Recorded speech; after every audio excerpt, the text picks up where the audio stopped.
Welcome back to Piers Morgan Uncensored. Rafael Nadal says Wimbledon's ban on Russian players at Wimbledon is unfair. Well, Sergiy Stakhovsky retired from tennis in January and is now taking up arms to protect his homeland in Ukraine. He took to Twitter to say, Rafael Nadal, we competed together. We played each other on tour. Please tell me how it's unfair. Oh, it's fair that Ukrainian players cannot return home. How is it fair that Ukrainian kids cannot play tennis? How is it fair that Ukrainians are dying? And Sergey joins me now, along with tennis legend and 9-time Wimbledon winner, Martina Navratilova. Well, welcome to both of you. Sergey, let me start with you. That was a powerful tweet. And there's no doubt when you read that tweet and you think about someone like yourself who played tennis competitively for Ukraine for many years and has now gone back and has now joined the battle against Putin and his genocidal rampage, there's no doubt everybody, I'm sure, will feel huge empathy with you. The question becomes, I guess, that where do you take the argument if individuals, rather than nations, rather than teams, for example, if individuals get punished for the behaviour of their leaders, then you could end up with a lot of people getting banned year in, year out, for all sorts of reasons. Surely they can, but unfortunately, the regime in Russia created a delusional reality for Russians. And the top athletes, they have that reach, they have that audition for their fans, and they could tell them what's really going on.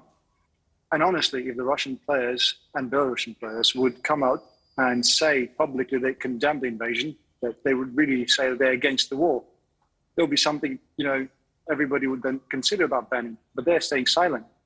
Saying no war means if Ukraine will stop shooting, the war would be over. But it's not true. If Ukraine stops shooting, there'll be no more Ukraine and no more Ukrainians in it. So the question here is, it's not about whether it is good to ban somebody or not. It's a question whether it's normal to stay neutral when your country is killing innocent people. Okay, well, Martina, it's obviously that's not normal. Obviously, it's disgusting. I think we all agree with that. But it's really about, I guess, the precedent that's being set here. And I raised the point earlier at the top of the show that if you had the same kind of logic, for example, after the Vietnam War, after what many think was the illegal invasion of Iraq, for example, then a lot of American stars would be banned from tournaments that they ended up winning. What is your view about this? Well, first I want to say, Sergey, bravo to you. My hat is off. You are just so brave to be doing what you're doing. Truly unbelievable. As for the players, as you say, it could be a slippery slope. Because what is the option for the Russian and Belarusian players if they support the war? I mean, I'd say if they support Putin, obviously, openly, they should not be allowed to play. But if they go against it, what does that happen? What happens to them? What happens to their families, etc.? They would literally be forced to defect in order to play tennis. And I think you're making a very unfair situation, obviously, horrible situation in Ukraine. You're making it worse by doing this. I think the players who did not support Putin, who actually have spoken out against the war, like Pavlyuchenkova has openly spoke about it. I think Rublev wrote "No to war" on the camera after a match. It's such a fine line to walk if you're from those countries, and there is no good way out of it. So my heart goes out to everybody involved in this. But if the only option is for these players to leave their country so they can play tennis, I think that's unfair as well. Sergey, I mean, the precedent I would say immediately that springs to mind is Saudi Arabia's warmongering in Yemen, for example, hasn't led to a ban on Saudi competitors, for example, at the Olympics. It hasn't stopped them hosting a Formula One Grand Prix race. So there's a lot of hypocrisy here, isn't there, about the way that we view conflicts around the world and how we punish people. Surely there is, but let's say Saudi Arabia doesn't possess any nuclear weapons, and Saudi Arabian kings do not threat Europe with airstrikes, saying that the missile will land in London within 200 seconds. It's going to land in Berlin in 160 seconds on a mainstream TV with your anchors saying these words and lines. So it's a pretty different situation, I would say. When you're preparing your nation, which is Russia, to basically say that there's no world without Russia in it. So they are preparing the nation, if they are going to lose the war in Ukraine, that they're ready to end the world. Is that something everybody should consider?